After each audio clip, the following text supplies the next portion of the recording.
We're back with Robert Young Pelton and your phone calls. We'll take calls this hour. Robert, what was on Hamas's mind? Surely they knew Israel was going to retaliate in a big way. Well, I think you'd have to back up a bit. I think that President Biden was sitting down with Mohammed bin Salman, and they were discussing the pros and cons of normalizing a relationship with Israel. And you have to keep in mind that Saudi Arabia, UAE, Dubai, all these countries want visitors, they want investment, they want to transition away from their oil-based economy. And Salman had a number of multi-billion-dollar projects that one terrorist incident would destroy. So Hamas knows this. Hamas is not stupid, so they are watching the times change, and they launched this horrific attack. I mean, it was huge, and this shocks the world into saying, whoa, stop, can we normalize in that region? So it wasn't just one country, it wasn't just one attack, it was shutting down, the whole basis of the Abraham Accords, which is to normalize relationships in that region. Will you think their mission to destroy that? Yeah, and so what happens is, I spend a lot of time with jihadis and bad people, and when they do ambushes, just like 9/11, the idea is to create something that's so horrific and unthinkable that people overreact and they become the terrorists. In other words, they start pounding women and children in houses and apartments, and suddenly they lose the moral high ground. And we experienced that to a certain degree in Afghanistan and Iraq. We tried our best to, make sure that we didn't abuse civilians, but it's almost impossible in a major conflict to do the right thing. In other words, how do you surgically kill bad guys, right? Well, especially when the bad guys are hiding with some of the residents and people like that. Well, of course, the whole infrastructure is designed to be, terrorists are civilians. Hamas is actually a little different in that they're actually technically a government with a military wing, but in most cases, terrorists are civilians. What would Yasser Arafat be doing right now? He'd be begging for money. And keep in mind, the Palestinian Authority is not Hamas, right? So the PA and Yasser Arafat had a really nice deal where he would get millions, if not billions of dollars to be peaceful. Egypt gets some, Israel gets some. And they would sit like that for a certain period of time, and then they get bored and they start something up again, and then another talk would go on. Everybody get paid money. And it was a very systemic, cyclical, program of negotiation, peace, flare-ups, violence, repeat, rinse, wash type of thing. Robert, what's going on with Turkey? They don't seem to be an ally like they used to be. Well, there are no allies in the region. The problem here is everybody has a different perspective. And Turkey has taken the side of what they call the underdog. And I think today Erdogan criticized Netanyahu as the butcher of Gaza. So his sympathies are not secret. They had a conference, what they call the Arab, Nations Conference, but it also included Iran, which is very unusual to have Iran standing next to Saudi Arabia condemning Israel. So it's caused a major shift. And of course, Russia comes out on the side of Gaza. Now, none of these people are doing anything, but I'm saying that politically they're causing a split between America's power in the region and Israel. Back to China for a moment, then we'll go to calls. The people in Hong Kong really aren't too happy with China taking over their area, are they? No, but again, you have history there where the British had Hong Kong as their little trading port, and it was a great escape for money from communist China. China views not only Taiwan as part of their natural land, but also much of the South China Sea. And if you've been following the news from there, they've been doing all kinds of crazy things. I went out there and to see them. They're constructing entire airfields and military bases on basically an atoll. So they're very aggressively and very slowly expanding their influence. Let's go to the phones with Robert Young Pelton. We'll start with east of the Rockies. Ernie's with us in Salem, New Hampshire. Thanks, Ernie. Go ahead. Hey, guys. Thanks a lot for taking my call. I'm a first-time caller. I'm concerned about what's going on within our country right now. And I want to ask your guest, Does he think there's psychological warfare going on right now to attack the Constitution and misguiding a lot of people in this country, and all the radical senators and congressmen we have right now that want to attack law enforcement, they want to attack the Constitution, and a lot of them really want to rewrite the Constitution that so many veterans in this country, like myself, have defended, and the attacks against some of our generals, asking, calling out them and wanting to assassinate them. Is there any psychological warfare going on? My opinion, I think, is going on. I think a lot of propaganda is going on. And it's kind of scary. And, you know, the caller talks about all these terrorist groups with all over the world. But what about the terrorist organizations we have in this country that are these lone wolves that are shooting up everybody? And now you've got these senators and these congressmen pumping people up, and they're taking arms and killing innocent women and killing people. We got a problem in this country right now, and I just want to hang up and get his response, because I was part of a unit out of Fort Bragg, North Carolina, with the psychological warfare unit out of the JFK Center, and I think they're doing a number on 30% of the American public. They believe all this QAnon rhetoric. So I'm going to listen on the other side, guys, and I want to wish you guys a Merry Christmas, and I appreciate you guys taking my call. Thank you. One more thing. Yeah. I'm starting an organization. It's a charity organization. It's called Smiles for Vets, because the VA does not take care of veterans and their dental problems. The only way you can get your dental done is you have to be 100% disabled, and that's a national disgrace. So thanks a lot, guys, and stay safe. Take care. Thank you, Ernie. Your thoughts, Robert? Well, George, I have to say something. Most people might not have caught that, but Ernie says he was at Bragg in a psychological operations unit.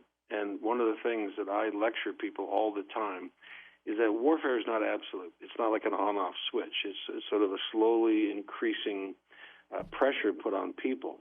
And what he's sensing is not the old dropping leaflets from the plane type of psyops, but what he's feeling is a very concerted and very powerful psychological operation by foreign nations, by specialist organizations, through social media, through funding of certain people, to make people lose faith or lose sort of clarity in how the government works and how things, what's right, what's wrong, how they should think.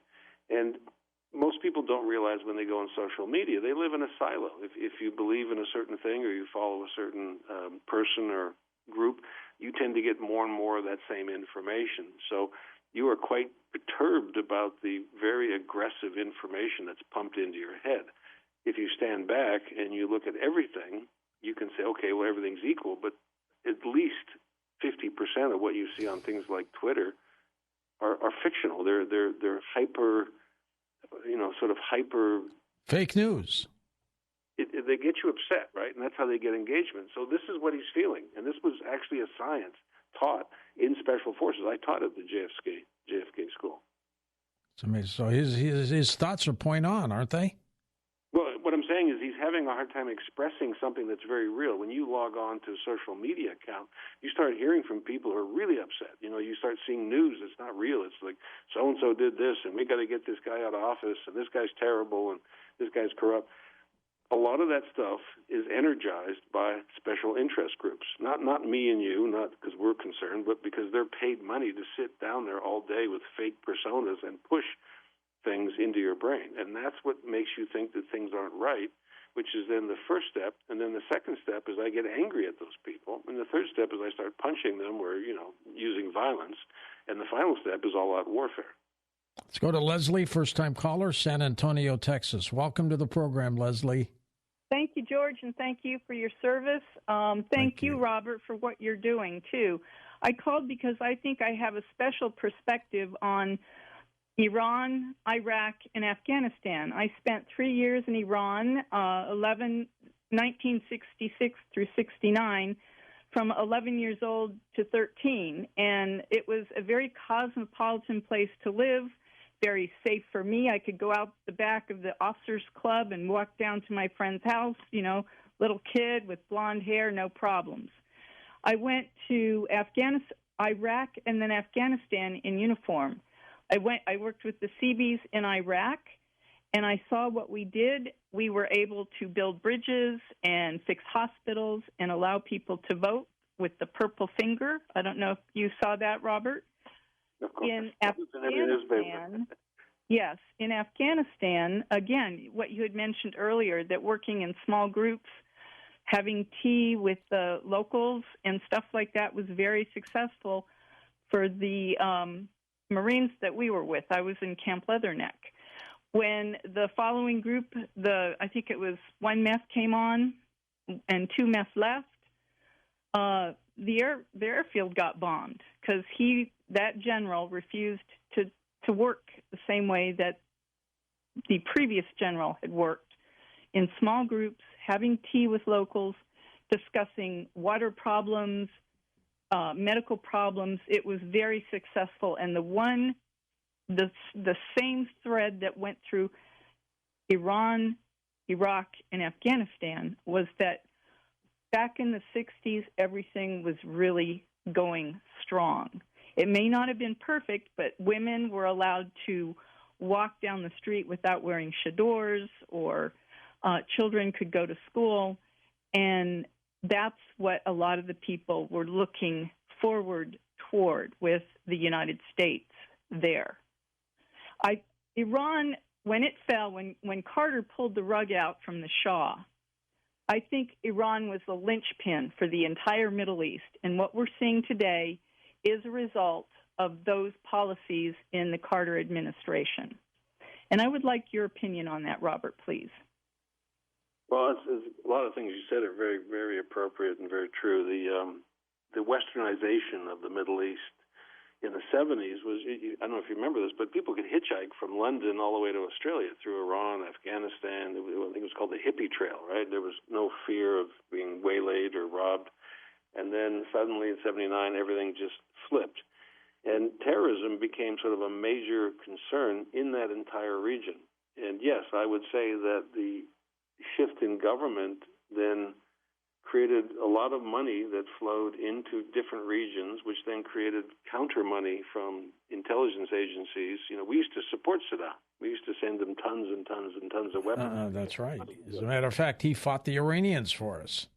Right, and then, most people don't realize it, but the war in Afghanistan, our war started under Carter with Brzezinski, but was basically picked up by Reagan. And then Reagan, for some unknown reason, needed to have a whole bunch of wars going on from Angola to Afghanistan, and then pumped millions, if not billions of dollars into these conflicts, artificially creating massive war. So it wasn't just one thing. It was this whole tone of we have to get rid of this new religious sort of extremism, but we were actually funding religious extremists. So I'm sure there's plenty of books that you could read, but it was a mistake. We overreacted to a number of low-level quasi-socialist or religious revolts, and we created this global form of terror. So we reaped that in 2000s when we went to the base of that place, because bin Laden knew we were coming. That was why he attacked not only the embassies in Kenya, but also in New York, and taking down the World Trade Center, because he was trying to get us to come to Afghanistan, where he could fight them, just like the Russians. And we did. And we lost. So this is a huge lesson, but I don't know who's learning that lesson. When we look at Israel and Gaza, there's a lesson there that this is not a small conflict between two small countries. This is part of global destabilization. Let's go to Danny in Oklahoma City. Welcome to the program. Hey, Danny, go ahead. Hey, George. Thanks for taking my call. Sure thing. And, I would like to get Robert, and even yours, George, your take on a couple of things that come to mind. A couple of questions that the mainstream media probably seldom, if ever, ask. Like, for example, at the beginning of the Biden administration, I never could understand why they advertised a withdrawal date. Like, we're going to have a full, complete withdrawal from Afghanistan on, I think it was something like August 31st. Why would you advertise that to the terrorists, number one? And then two, why would the bulk of the withdrawal just hastily start? It almost seems like at the last minute. It could have started months earlier, that we could have got all of our equipment out of there and advisors that were helping us.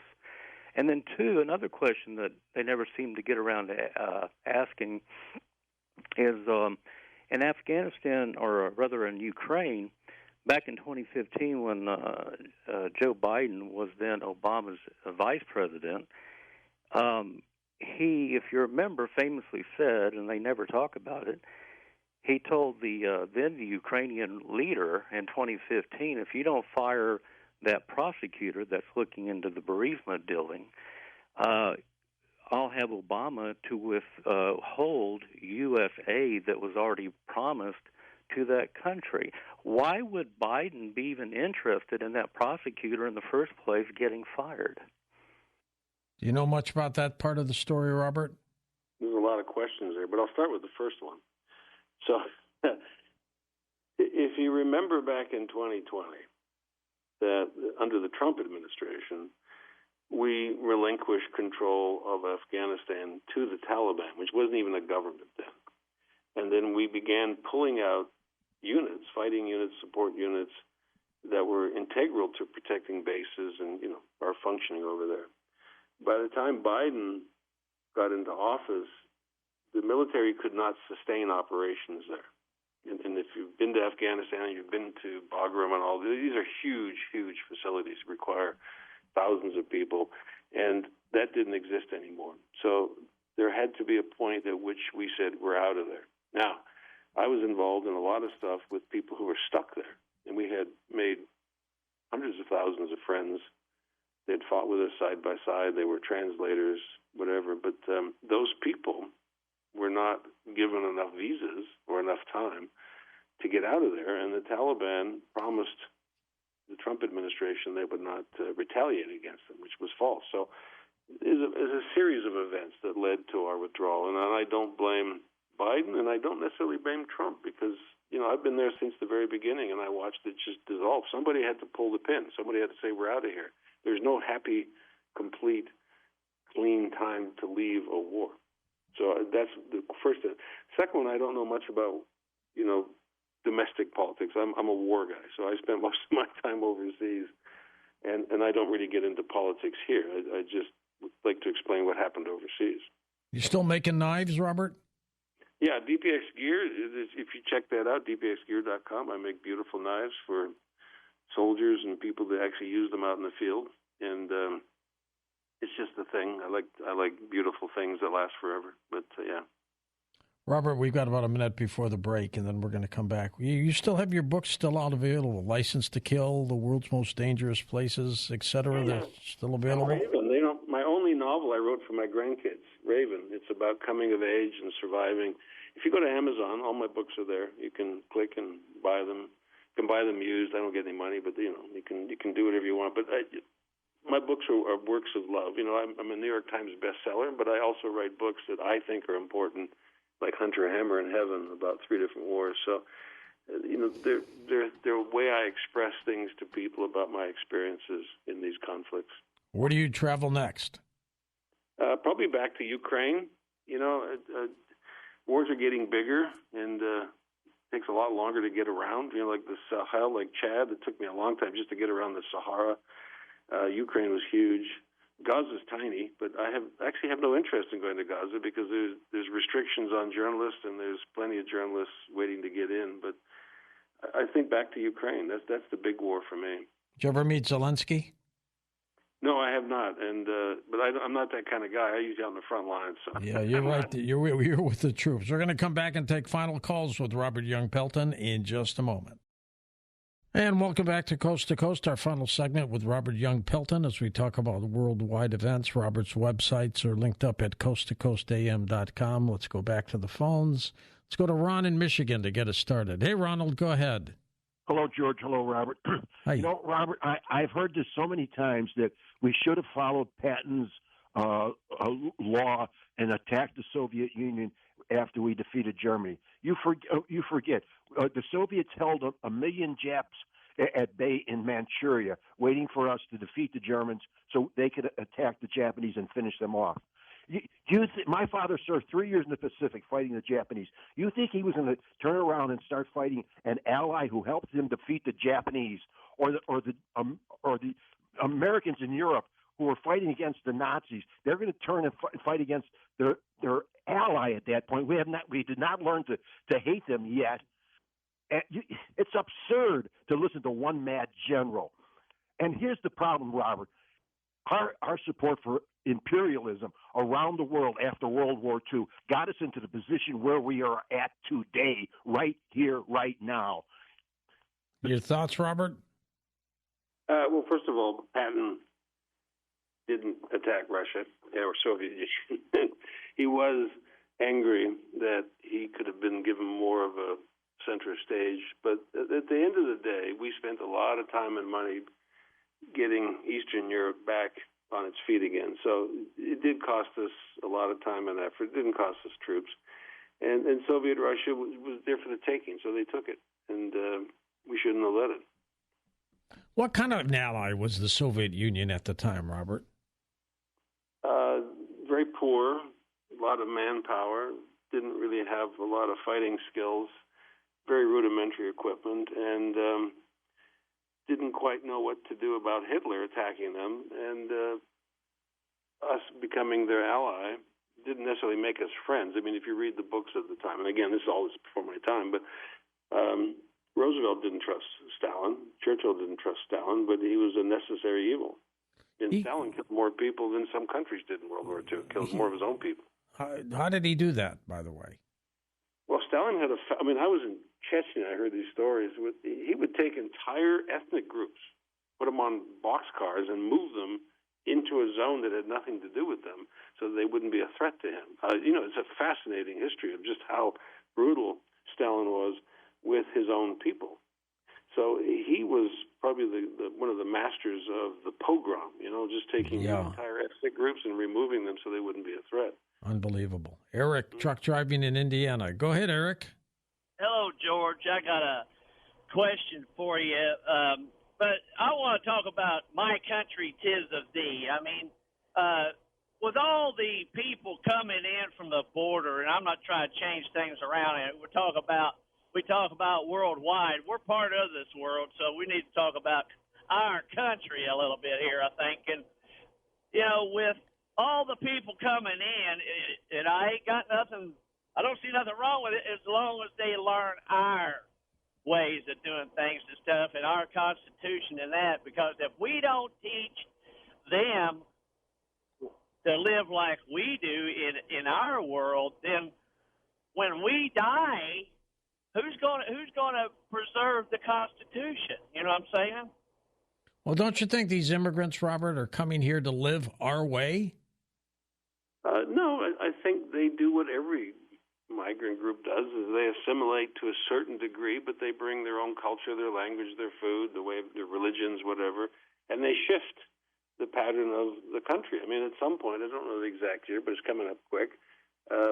White people will be 49% of America, and that's not a bad thing. It's not a good thing. It's just a fact. So, when the English and the Scottish and the French and the Italians and the Jews and everybody came over to America, they influenced a little bit. They didn't throw away their previous culture. They integrated as they saw fit.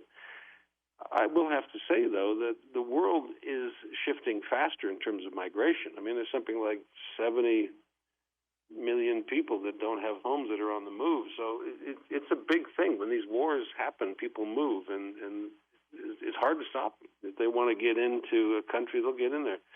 So we have to accept the fact that every new person that walks across the border has some impact on our culture, on our lives, and our future of our country. Now, it doesn't mean that they're saying, I hate the Constitution. They're actually coming here for the human rights, for the protection of human rights. That's right. Remember, when they wrote the Constitution, it was for landowners, mostly white, not slaves, not women, and not Indians. So we do evolve. Let's go to Carson, California on the wild card line. Carlos is here. Hey, Carlos. Well, good evening. Listen, for Robert, we seem to have a penchant for deliberately creating agent provocateurs to provide an excuse for our military incursions. We created Saddam Hussein, we created bin Laden, the Ayatollah Khomeini, and now Israel apparently created Hamas. And look at the devastation Israel's taken over the Gaza Strip. Look at all the devastation that goes on. Why is this? do we deliberately create these people so we can have an excuse to just devastate all these areas and take over them? Well, Carlos is found something that not many people talk about, and that's why Hamas is in charge of Gaza. Bush, Israel, and other allies had backed Fatah, and they wanted Fatah to rule Gaza, but Hamas overthrew them, and they held an election which was very, poorly attended, and Hamas became the ruler of Gaza by default because of us, because we pushed too hard for Fatah. So we did create agent provocateurs, and we did reap the storm. We are Americans. We live on an island, basically, and we don't get too upset about foreign events. So our government has to keep banging a gong and ringing a bell and scaring us into doing something, because we don't normally just get up and travel halfway across the world and start killing people. So, yeah, it's a good point to look for these either false flag or agent provocateur events, because Americans are not normally predisposed to go and fight wars overseas. Did Fidel Castro try to turn to us for help before he went to the Soviets? Yes, he did. And by the way, he wasn't a communist when he started. He was a lawyer. He played baseball. He wanted to come to America. We didn't help him, though, because he overthrew Batista. And obviously the Soviet Union reached out and began to work with him. And then he became this guy, apparently the only guy that's impossible to kill, and he's only 90 miles away. It's a fascinating story, the whole story of Cuba and the Cuban expats and how they became like the silent mercenary army and involved in all kinds of things from Watergate. And if you ever have a chance, crack a book and read all about Cuba and Castro and what happened. I'd love to interview Raul Castro, his brother, who's way up there in age.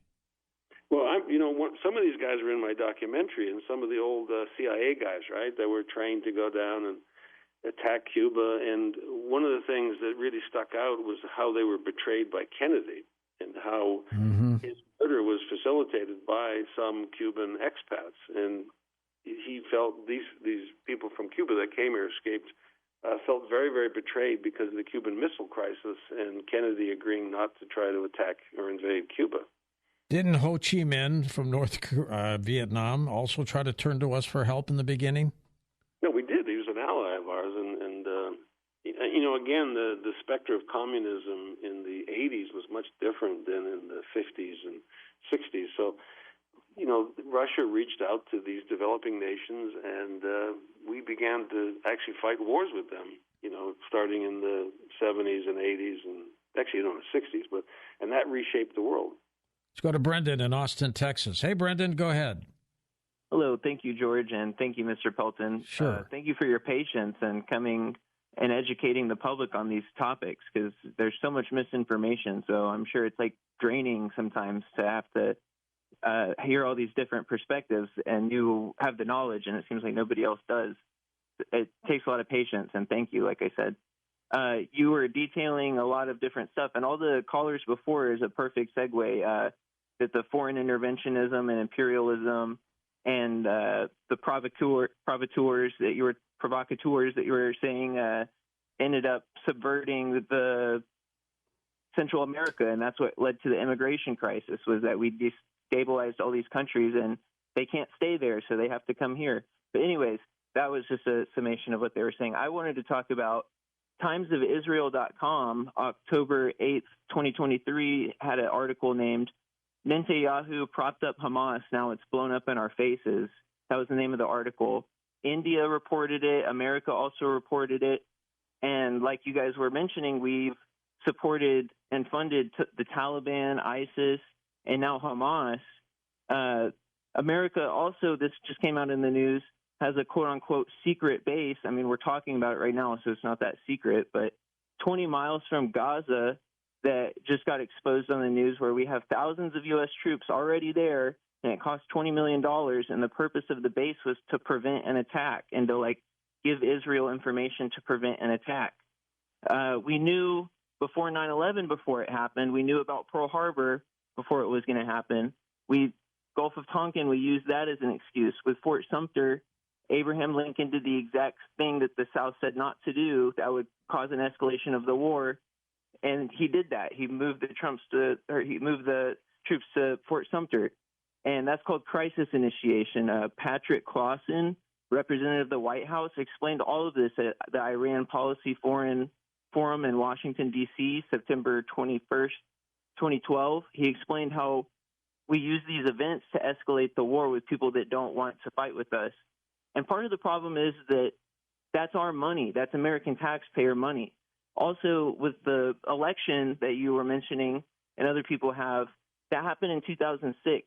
40% of Gaza's population is under 14 years old. So half the people that were bombing with American taxpayer money wasn't even alive during that election. And in the international news right now, and in the last couple of months, we have American F-16s strafing fishing boats on international television like it's Vietnam. We're watching My Lai massacres before our eyes. Every paycheck, every explode at some point. What's that, Robert? Imagine if you keep that much information in your head's going to just explode. But the only thing you need to ever focus on is the reasons why we got into Iraq. That's one of the clearest, most examined examples of moving the American nation from being completely uninterested in Iraq to suddenly thinking that we were going to go up in a mushroom cloud, because of Iraq. And there was no such thing. We'd been in the nuclear facilities for 10 years, and they weren't even nuclear facilities. They were just labs. So if you want something that really resonates, the lead up to the Iraq war is really the big lesson. But I also want to say something that you can't blame an incompetent giant organization for being super smart and planning things. In hindsight, yes, it looks like this was a plan, but in actual fact, even if you knew every piece of 9/11, who would you take that to prevent it? And who would listen to you?